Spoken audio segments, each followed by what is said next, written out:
Good morning. The Law Council of Australia came out yesterday in the Australian newspaper calling for a Royal Commission with wide-ranging terms of reference into the events at Bondi Beach, the tragic events. This morning, more national security and defence people have come out making the same call. It's a long list of people making that call from right across the spectrum of Australian life. And yet the man elected and paid handsomely to lead the country is leading from behind. It's sad to watch. I think sooner rather than later, he'll change his mind. He's being dragged into it. Not least, I would think, by his own party. They're talking behind the scenes. They understand the genuine anger of the Australian people about all of this. People like Jim Chalmers and Richard Marles, good men, who no doubt want to be Prime Minister, and maybe one of them will be one day.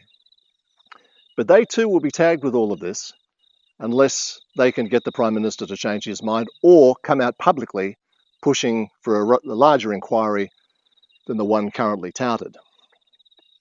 The Prime Minister continues to say he's doing all he could do. It's sad to hear that, isn't it? I've been reading a book over the last few days by Allan, Massie.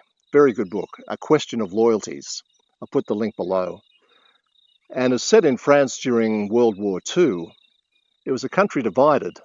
Vichy France, which collaborated with Germany, led by Marshal Pétain, and Free France, headed by Charles de Gaulle.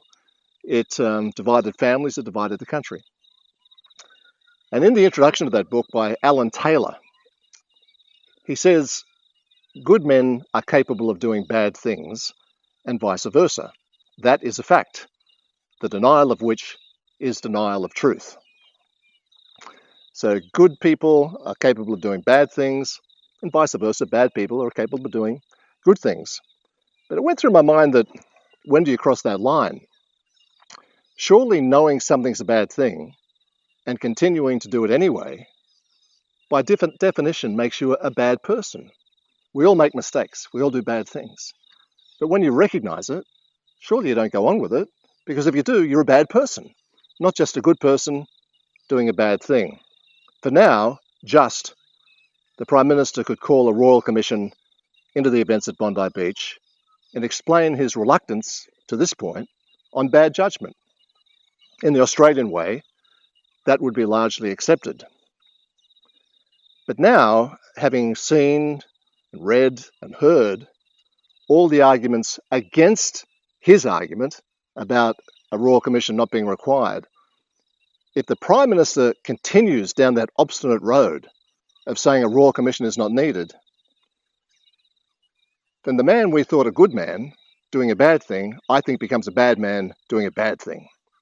Because he knows exactly what is required to do. So it's an existential question for the Prime Minister, because the decision he makes will form the opinion people have of him, not just now, but far into the future.